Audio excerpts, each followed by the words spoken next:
প্রতিবাদ করলে, আমরা সত্যি কথাটা তুলে ধরলে, আমরা যখন যৌক্তিকভাবে সমালোচনা করি, তখন আমাদের বিরুদ্ধে 10 কোটি টাকার মানহানির মামলা দেওয়া হয়।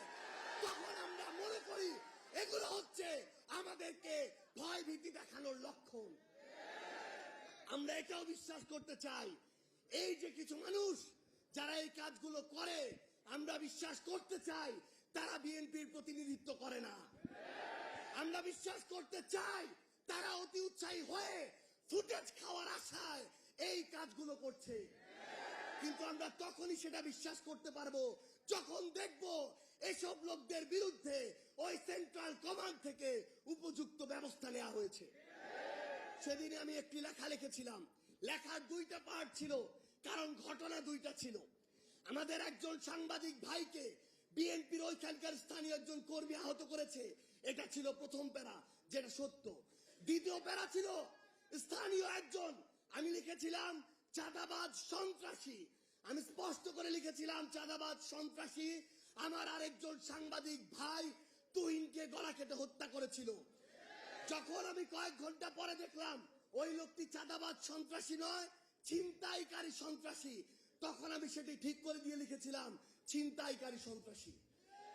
কিন্তু আজকে আমি দেখছি যে এই যে ট্যাগগুলো কিংবা এই যে মানুষগুলো যে অপকর্ম করেছিল, ওই চাঁদাবাজ, ওই সন্ত্রাসী, ওই ছিনতাইকারী, কেন ওই রকম স্থানীয় পর্যায়ের উপজেলার একজন দায়িত্বশীল সেই অপকর্মের দায়িত্ব নিজের গায়ে নিবে? এটা তো আমরা শুধু বিএনপি নয়, কোন রাজনৈতিক দলকে উদ্দেশ্য করে বলিনি। আমরা মনে করি যে কোনো একটি অপকর্ম করে তার সবচেয়ে বড় পরিচয় সে অপকর্মকারী। এবং আমরা চাই দলমত নির্বিশেষে, সে যদি এনসিপির হয়, সে যদি যুব শক্তির হয়, তার বিরুদ্ধেও আমরা আমাদের কণ্ঠস্বর উঁচু করব। আমরা আমাদের মিডিয়ার যারা ভাইরা আছে, আমরা দেখেছি কয়েকদিন আগে কিভাবে মিডিয়া আবার ওই 5ই আগস্টের পূর্বের যে রূপ, সেই রূপ যে কোনো সময়ে উদ্দেশ্য প্রণোদিত ভাবে দেখাতে পারে।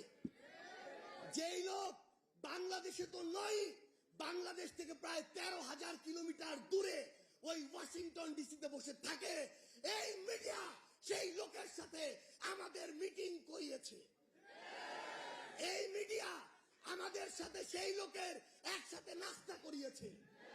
এই মিডিয়া আমাদের সাথে সেই লোকের একসাথে বৈঠক করিয়েছে।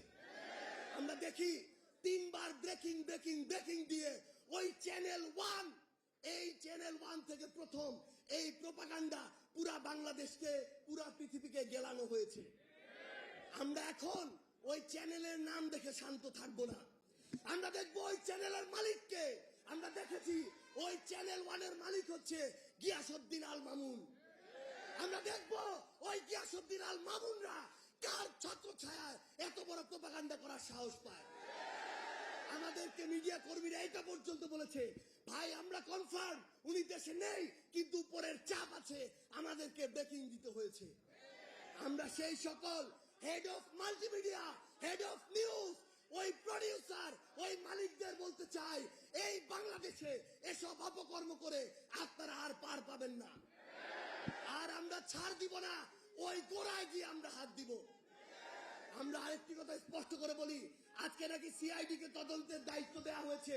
সিআইডি কে তদন্ত করতে বলবো, যেই লোক বাদী হয়ে এই কাজ করেছে তার আমল নামাটাও একটু যাচাই করবেন।